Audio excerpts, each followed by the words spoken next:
दोस्तों, आज मैं आपको एक ऐसा सवाल पूछूंगा जो शायद आपने कभी खुद से पूछा ही ना हो। वह सवाल है, मृत्यु से बुरा क्या हो सकता है।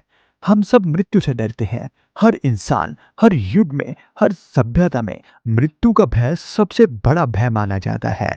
लेकिन महाभारत में श्री कृष्ण ने एक ऐसी बात कही थी जो इस पूरी सोच को पलट देती है। उन्होंने कहा कि एक ऐसी चीज है जो मृत्यु से भी बुरी है, और वो है सिद्धांतहीन जीवन। रुकिए, जरा सोचिए, क्या आप आज ऐसा जीवन जी रहे हैं जहां आप अपने डर की वजह से अपने सिद्धांतों से समझौता करने जा रहे हैं? अगर हाँ, तो यह वीडियो आप ही के लिए बना है। नमस्कार दोस्तों, ज्ञान विलय यूट्यूब चैनल में आपका स्वागत है।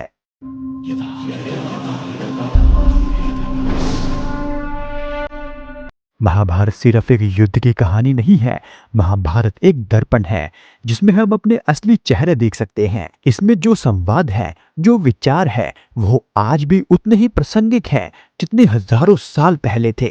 आज हम महाभारत के एक बेहद गहरे प्रसंग को समझेंगे जहाँ श्री कृष्ण देवी से एक ऐसी बात कहते हैं जो जीवन जीने का पूरा दर्शन ही बदल देती है। इस प्रसंग में 4 बड़े विषय उठते हैं जिन्हें हम इस वीडियो में गहन तरीके से अध्ययन करेंगे, तो वीडियो को लास्ट तक देखें। श्री कृष्ण देवी से कहते हैं, जब एक पुरुष भटकता है तो केवल एक ही व्यक्ति भटकता है, परंतु जब एक नारी के पैर डगमगाते हैं तो समस्त परिवार डगमगा जाता है। यह वाक्य सुनने में जितना सरल लगता है, इसके भीतर उतनी ही गहरी बात भी छिपी हुई है। कृष्ण यहाँ नारी को कमजोर नहीं बता रहे, वो नारी की शक्ति और उसके केंद्रीय महत्व को रेखांकित कर रहे हैं। परिवार की दूरी नारी पर होती है, वो प्रेम, संस्कार और एकता की वाहक होती है।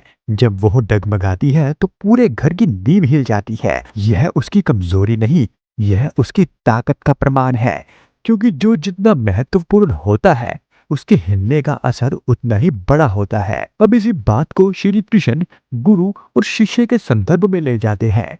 जब एक शिष्य भटकता है तो केवल एक छात्र भटकता है, परंतु जब एक गुरु भटक जाता है तो समस्त छात्र समाज भटक जाता है। सोचिए, आज हमारे समाज में जो प्रेम है, जो दिशाहीनता है, उसकी जड़ कहाँ है? बहुत बार उसकी जड़ उन लोगों में होती है जो उनके मार्गदर्शक की भूमिका निभाते हैं, जैसे नेता, शिक्षक, धर्मगुरु और माता पिता। जब यह लोग स्वार्थ और अहंकार या भय की वजह से अपने सिद्धांतों से भटक जाते हैं तो उनके पीछे चलने वाली पूरी पीढ़ी ही भटक जाती है। यहाँ श्री कृष्ण एक बड़ी ही जिम्मेदारी की बात कह रहे हैं। जो जितने बड़े पद पर है, उसकी नैतिक जिम्मेदारी भी उतनी ही बड़ी होती है। अब आते हैं इस वीडियो के मुख्य विचार पर। श्री कृष्ण कहते हैं, जो मृत्यु के डर से डरता है वो जीवन जीने के लिए सिद्धांतहीन समझौते करने लगता है, और ऐसा सिद्धांतहीन जीवन मृत्यु से भी बुरा होता है। यह सुनकर पहली प्रतिक्रिया यही होती है, भला मृत्यु से बुरा क्या हो सकता है? लेकिन जरा गहराई से सोचिए, मृत्यु एक बार आती है,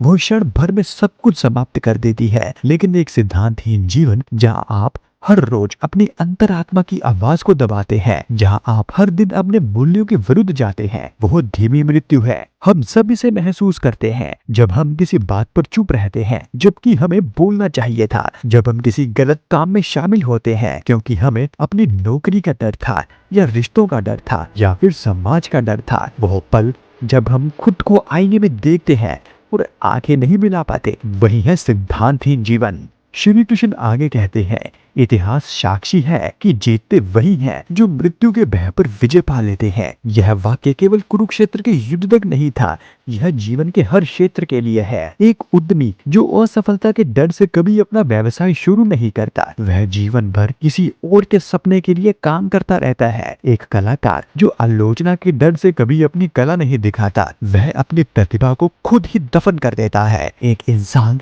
जो रिश्ता टूटने के डर से कभी सच नहीं बोलता, वह एक ऐसे झूठे रिश्ते में पूरी जिंदगी गुजार देता है। भय हमें जीवित रखता है, यह सच है, लेकिन भय जब इतना बड़ा हो जाए कि वो हमारे निर्णयों को, हमारे मूल्य को, हमारी पहचान को नियंत्रित करने लगे, तब वो हमारा सबसे बड़ा शत्रु बन जाता है। महाभारत में अर्जुन ने भी यह अनुभव किया था। कुरुक्षेत्र के मैदान में वो थर थर कांप रहा था। वह अपने परिजनों को सामने देखकर उनके हाथ से गांडीव गिर गया था, और तब श्री कृष्ण ने उन्हें वही सिखाया जो आज मैं इस वीडियो में आपको समझा रहा हूँ, कि कर्तव्य और सिद्धांत के सामने मृत्यु का भय बहुत ही छोटा है। अब श्री कृष्ण ने एक और गहरी बात कही, जिस प्रकार अग्नि सूखी लकड़ी को सरलता से जला देती है, उसी प्रकार क्रोध सुंदर भावनाओं को सहजता से भस्म कर देता है। यह उपमा देखिए, अग्नि और सूखी लकड़ी। अग्नि को कोई प्रयास नहीं करना पड़ता, लकड़ी सूखी है तो वो खुद ब खुद जल जाती है। उसी तरह जब हमारा मन पहले से ही किसी बात को लेकर कमजोर होता है, किसी से नफरत करता है, कोई पुरानी तकलीफ होती है, तो क्रोध को जलने में देरी नहीं लगती। और यह क्रोध क्या जलाता है? सुंदर भावनाएं, प्रेम, करुणा, विवेक, न्याय की समझ। एक बार क्रोध भड़क जाए तो इंसान वह सब कर बैठता है जो वो कभी सोच भी नहीं सकता था। यहाँ श्री कृष्ण शुक्राचार्य का उदाहरण देते हैं। शुक्राचार्य जो कि दैत्यों के गुरु थे, असाधारण विद्वान थे, लेकिन श्री कृष्ण के प्रति उनका विरोध इतना गहरा हो गया कि उन्होंने अपनी विद्वानता को ही भुला दिया।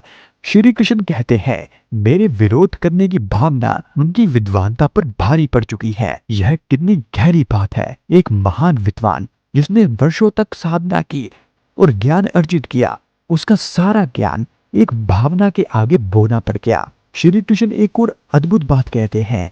वह कहते हैं कि सीमा से अधिक क्रोध अपने ही दुख का कारण बनता है। यह वाक्य आज के समय में सोशल मीडिया पर तो चिपका ही देना चाहिए। हम देखते हैं कि लोग किसी के प्रति इतने विरोध में डूब जाते हैं कि वह अपनी नींद खो देते हैं, अपना चैन खो देते हैं, अपने परिवार से दूर हो जाते हैं। जिस व्यक्ति का वो विरोध कर रहे हैं उसे शायद कोई फर्क ना पड़े, लेकिन वह खुद अंदर जलते ही रहते हैं।